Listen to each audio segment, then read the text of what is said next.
DJ Andy here of Direct Disco Services, here for another equipment review. So what have we got today? Well, to my right, which is your left, is the Lex DJ LED Derby light, or Derby depending on where you are from. This light is a LED light. Like I've just said, it produces several different beams of different coloured lights: blue, red, pink, purple, you name it, green, white, any colour you can think of in the spectrum, I suppose. I suppose you would call it a rainbow if you wanted to call it that. What it actually does is project all these beams over quite a wide angle across the room, and they will do various things depending on what you've got the light set up as. It is the large version of the light. It's probably the biggest one you can get for a mobile DJ with a smallish setup. I personally prefer the large one as it is more productive as a light on the stand. It will produce the light that it needs to span the room. Again, it's ideal for the small venue, the medium venue, and probably the larger venues, because it will just spread the light across the room. So let's look at what you've got. So here at the rear of the light fixture you have a DMX in, a DMX out. This is so you can connect it via a DMX programmer. You may have one with the sliding controls on, or you may have one that is run via your laptop or computer, or something that is pre-programmed to control the light. This is still on the old-fashioned dip switches, as you can see, so you have to refer to a diagram or a list of things that you can put for your DMX programming. However, the dip switches also serve as the pre-programmed settings and also the sound to light. In sound to light mode you have a volume control here, and the sound is picked up by a microphone here, so you can control the sensitivity of how it operates when the sound is going. At the moment it is set on a pre-programmed light setting, which generally just does a slow wash of beams of various different colours, and then it will go into a faster setting and then back to the slow setting.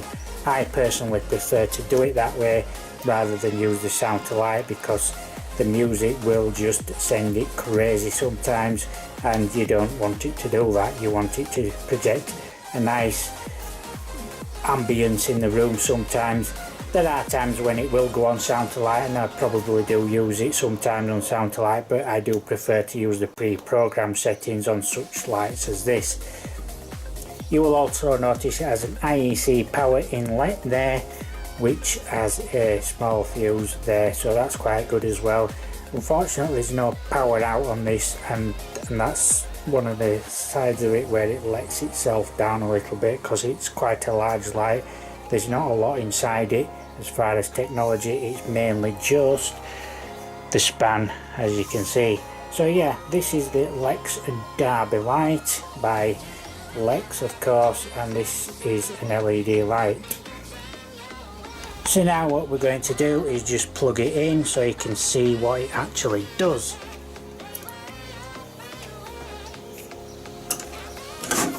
I think once again this is an IEC power lead. You just simply just plug the thing here and the light will start operating. There you can see on the background that the light is already starting to project the lights onto the screen. Now what you've got to try and do is imagine that in a room. So what we'll do is we'll turn the light around so you can see what it's doing at the front, and there you can see this is how it operates. This actually looks quite effective from the front, just like that, without seeing the beams, and it works very well with smoke machines as well, as you can see the beams quite clearly in the smoke as well, so it gives quite a good effect when you're out on the dance floor. Now if you've seen some of my other gig logs, I do encourage you to watch the other gig logs. You will see this light in operation in various venues, and you will see what I mean by the beams. You will see people on the dance floor and you will see the beams and they're dotted around the room. But as you can see, judging by the wall as well, you can see I've turned it round and it is still projecting the beams on the screen at the back there.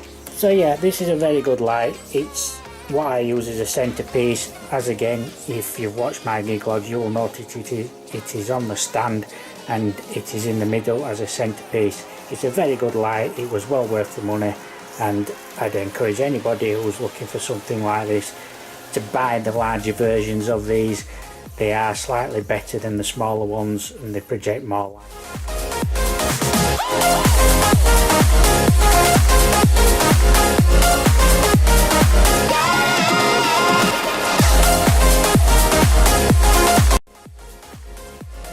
This is the Lex LED Derby light, or Derby light, like I said, depending on where you're from. As you can see, it's still going. It's not really producing enough light to alter the camera settings or anything, but it is producing enough light to brighten the room up. As you can see it flashing there. What I forgot to mention earlier, there's the yoke on the top. This is fixed. It can actually be removed, I suppose, with these little screws here, but it probably end up going inside as something, some bolts or something, so you probably best leaving them on. It does make a very good centerpiece. So yeah, this is the Lex DJ Derby light, or Derby light, depending on where you're from. Okay guys, there we go with the equipment review of the Lex Derby light. Once again, this light is very reasonably priced if you shop around. I think I paid about £50 for this in the United Kingdom, so it was a really good buy at the time. I think I got a deal, it was on sale, so that's why I bought it. So yeah, it's a very good light, it's a very good centerpiece light. Anyway, I hope you enjoyed the video and hope you enjoyed the equipment review today. Check out the other videos, there's a few other reviews I've done, and don't forget to check out the gig logs. So give this video a big thumbs up and don't forget to subscribe, and thanks for watching.